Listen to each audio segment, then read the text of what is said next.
Okay, bring it down on the traffic here. On this episode of Quint's Garage, it just burns through your ratchet. I'm tired of my truck running on 4 and 5 cylinders, and you know, when you only got 6 cylinders, that's a lot of your engine power.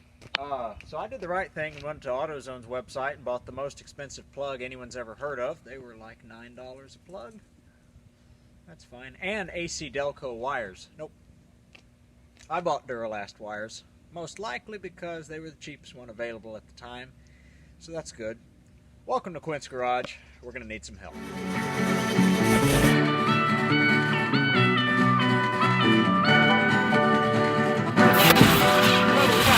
Hold on. We got fire.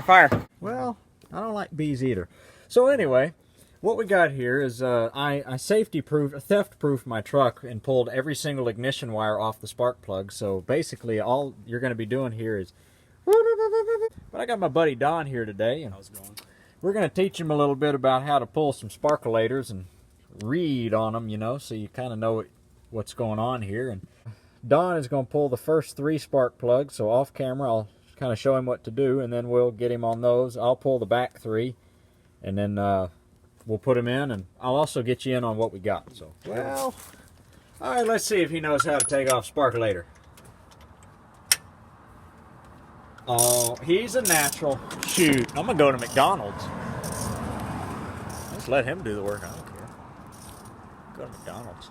Well, I don't know how I'm gonna get there. He's got my truck. Dang it.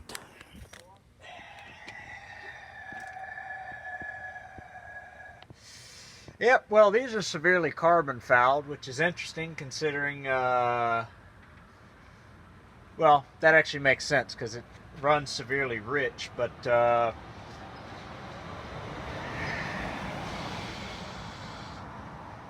I guess, you know, there are some upsides. There's no sign of, okay, bring it down on the traffic here. There's no signs of, oil on the spark plugs, which is good. It means the rings are good. There's no sign of coolant, which means the head gasket is good. But basically what this means is it's running richer than Donald Trump. So I'm going to do the right thing and not fix that problem and just throw some really expensive hardware in there because it's easier, you know. No, it's actually actively harder than fixing the rich problem, but I did get some jalapenos in a can, and we're just going to run that through the carburetor. Cinder blocks. It's okay, you know. That's the short people option, basically. You're what, 5'10"? You're not 5'8". I'm just you're taller than 5'8". With boots, I'm like 5'10", probably. But it ain't 6'1". I've never seen a 2-inch pair of boots, but okay. I don't know. I'm taller with boots, so. Well, that. I can just drop the spark plug in. Yeah, let me read on this one too.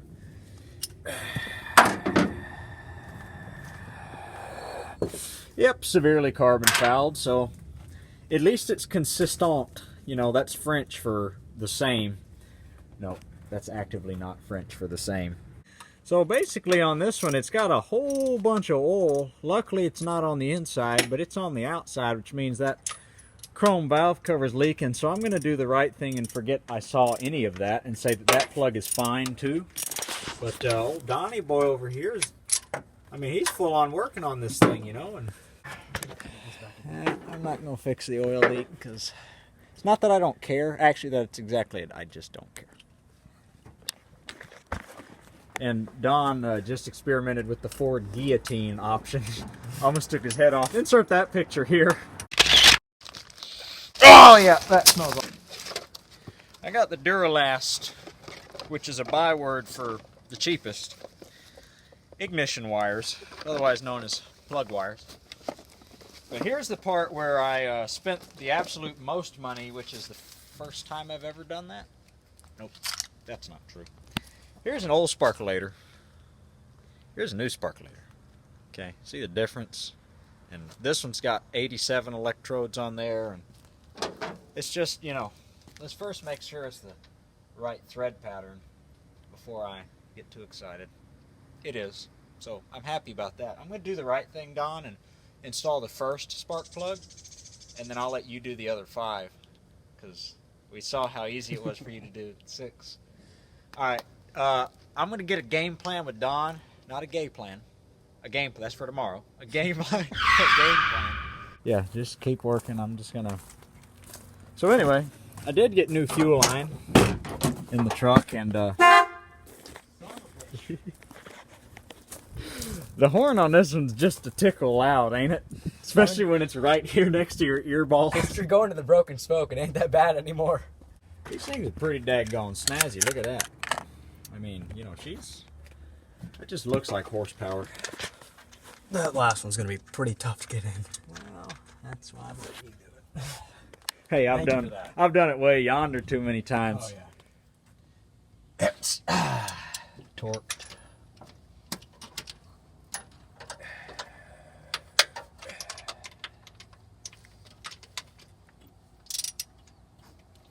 Hips. Hips. Hips. Torqued. So what you got here, fellas? This is your distributor. It runs off of your camshaft, and what your camshaft does is open up your valves so your engine can breathe. It lets in fuel air mixture from the carburetor out the exhaust manifold. That's what your valves do basically. If you want to hear more about that, probably should go look it up. That was rude. But anyway, this is your distributor. This is your distributor cap. These are your These are your ignition wires. These are probably okay and probably not the problem, but I did the right thing. And if you're doing plugs, you might as well do wires too if you have the budget for it.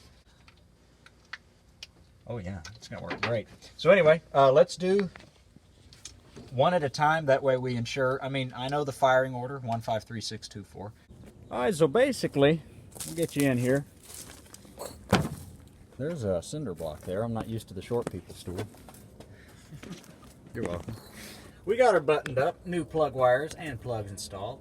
I'm 23.666 repeating % convinced that that coil and that Pertronix box are not talking to one another like they should. Well, let's see what happens.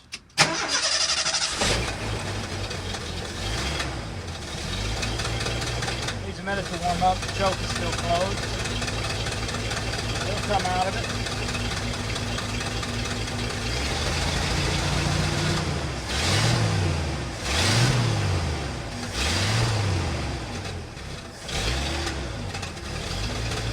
I think that's how you tell your truck's got some carbon monoxide coming out, when all the birds start ejecting from the trees.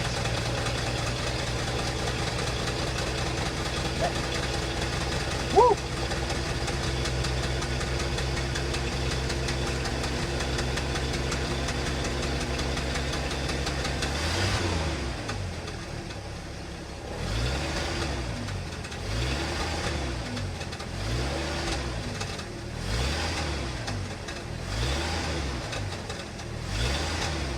Sounds pretty gosh darn good.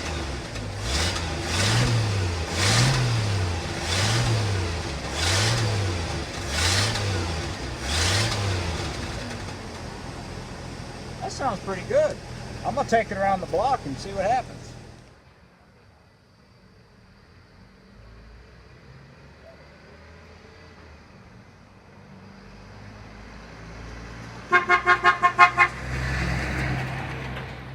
Well, we got it. Take 3. Well, we got it fixed. He learned how to do a tune-up. And I took it around the block, and I got easily 120 horsepower, which is what that engine's rated for. And every time something like this happens, I'm just convinced the engine is going out, and every time I'm proven wrong. So I just need to stop thinking that. Ouch. But anyway, so it's fixed completely. Sounds great, runs great, lots of power going up hills. I'm not saying that I took it off-road and laid a huge track of rubber, but if I were to say that I did, I would tell y'all. But anyway, you got anything to say? How was your first tune-up experience? It was fun. I just kind of figured out on the flow. It's not hard. Yeah. It's not too difficult. It's not too difficult, but it's kind of an inconvenience if you're, I can do it in probably 5 minutes, but I've done way too many. But anyway, Thank y'all for watching. Be safe out there.